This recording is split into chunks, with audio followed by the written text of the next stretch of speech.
बिस्मिल्लाहिर्रहमानिर्रहीम या कनाब दो का नस्ताइन। मेरे पाकिस्तानियों, जब तक ये मेरे अल्फाज आप तक पहुंचेंगे मुझे एक नाजायज केस के अंदर बंद कर दिया होगा।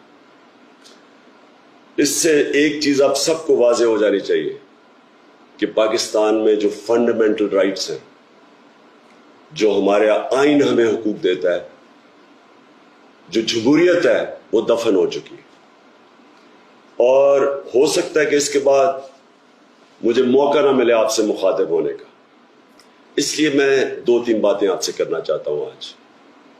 सबसे पहले, पाकिस्तान की जो कौम है वो मुझे 50 साल से जानती है। मैं पब्लिक में 50 साल से हूं। कभी मैंने ना पाकिस्तान के आइन के खिलाफ किया हूं, ना मैंने कभी पाकिस्तान का कानून तोड़ा है। और मेरी हमेशा, जब से सियासत में आया, मेरी हमेशा कोशिश हुई कि मैं जो भी अपनी जद्दोजहद करूं वो पुरअमन करूं, आइन जो मुझे हक देता है पुरअमन एहतजाज का, उसके बीच में रह के करूं।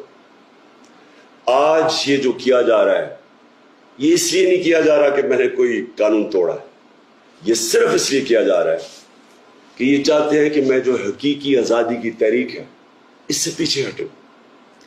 और ये इसलिए किया जा रहा है कि ये करप्ट चोरों का टोला, इंपोर्टेड हुकूमत जो हमारे ऊपर मुसल्लत की गई है, ये चाहते हैं कि मैं उसको कबूल करूं। मैं आज आप सबसे अपील कर रहा हूं कि आपको अपने हकूक के लिए, अपनी हकीकी आजादी के लिए सबको निकलना पड़ेगा। कभी भी किसी कौम को प्लेट में आजादी नहीं पकड़ाई जाती। आजादी के लिए जद्दोजहद करनी पड़ती है, जहाद करनी पड़ती है, मेहनत करनी पड़ती है, और वही कौम फिर उसको अल्लाह तोहफा देता है आजादी का। ये वक्त आ गया है कि आप सब अपने हुकूक के लिए निकलें।